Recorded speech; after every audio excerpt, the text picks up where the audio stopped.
지난주 지혜의 시작은 여호와를 경외하는 것에 있다고 나누었습니다.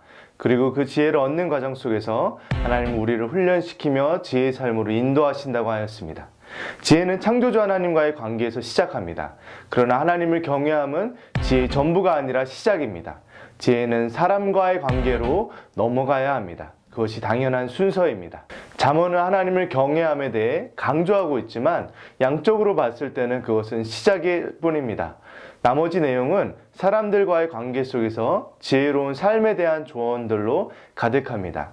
오늘 잠언 두 번째 시간을 통해 함께함의 지혜를 나누겠습니다.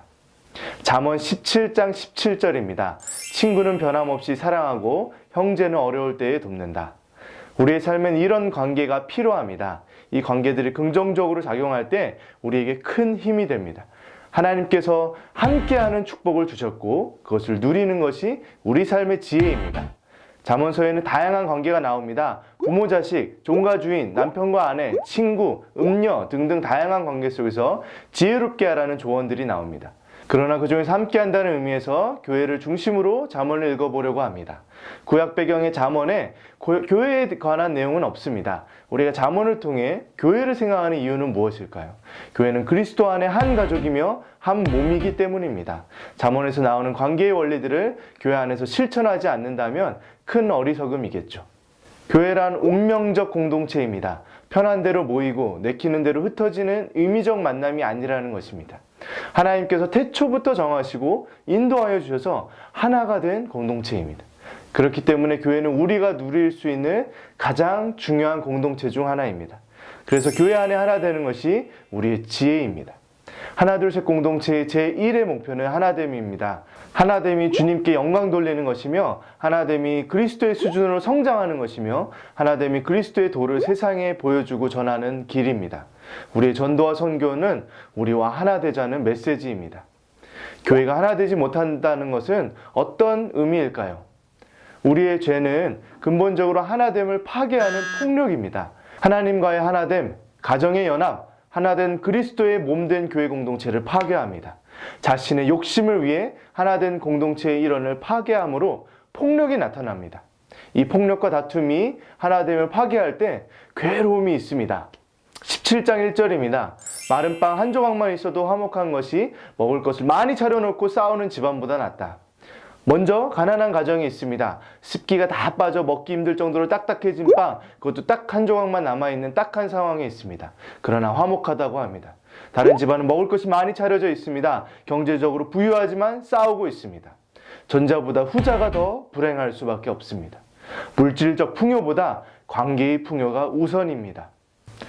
내가 옳다라는 생각이 각 개인을 사로잡고 갈등을 일으키기 시작할 때 조심해야 합니다. 17장 14절에 이렇게 말합니다. 다툼의 시작은 댐의 작은 구멍과 같으니 싸움이 일어나기 전에 따지기를 그만두어라.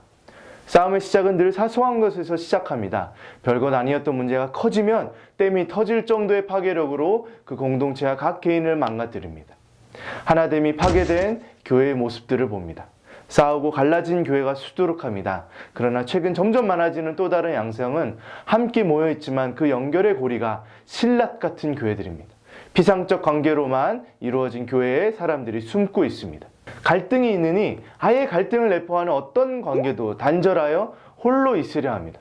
나 혼자 산다, 나 혼자 사역한다, 나 혼자 즐긴다는 이 시대에 함께함의 유익이 무엇이라 말씀은 가르쳐주고 있을까요? 이 17장 17절입니다. 쇠는 쇠에 갈아야 날카롭게 되듯이 사람은 사람에게 부딪혀야 다듬어진다. 우리에게 가장 무서운 것은 고립되는 것입니다. 하나님은 홀로 있는 것을 안 좋게 보시고 함께하도록 창조하셨습니다. 고립된 자는 스스로 변화를 만들지 못합니다. 사람은 어떤 부분에 꽂히게 되면 시야가 좁아지게 됩니다. 그것만 보고 달려들면서 넘어지기 마련입니다. 미련하고 위험한 일입니다. 나라는 감옥에 갇히는 거죠. 그때 함께함은 그 막힌 시야를 넓혀줍니다. 건설적인 비판과 따뜻한 격려가 서로의 인격과 삶과 사역을 성숙시키는 것입니다. 하나님께서 창조하신 원리이죠. 함께함은 분명 하나님을 경외하는 자들의 지혜입니다. 18장 24절입니다. 친구인 척하는 자도 많지만 어떤 친구는 형제보다 낫다. 친구는 좋을 수도 있고 해악이 될 수도 있습니다. 그러나 이것은 위험할 수 있으니 친구를 가까이 하지 말라는 의미가 아니라 지혜로운 친구와 함께하라는 내용이지요. 심지어 좋은 친구는 형제보다 낫다고 말합니다. 서먹한 형제보다 가까이에서 지속적으로 만나는 친구와 더 서로를 잘 알고 서로를 세워주기 때문입니다. 교회는 그리스도의 구원의 사역으로 단순한 친구의 관계를 넘어 이제 그리스도의 피를 나눈 영적 가족이 되었습니다. 그렇기에 우리는 형제이며 친구인 것입니다. 운명적 공동체로 예수 그리스도의 몸으로 하나 되었습니다. 우리는 함께할 것이며 그 안에 유익을 누릴 것입니다. 이것이 우리가 추구하는 2015년의 지혜로운 삶입니다.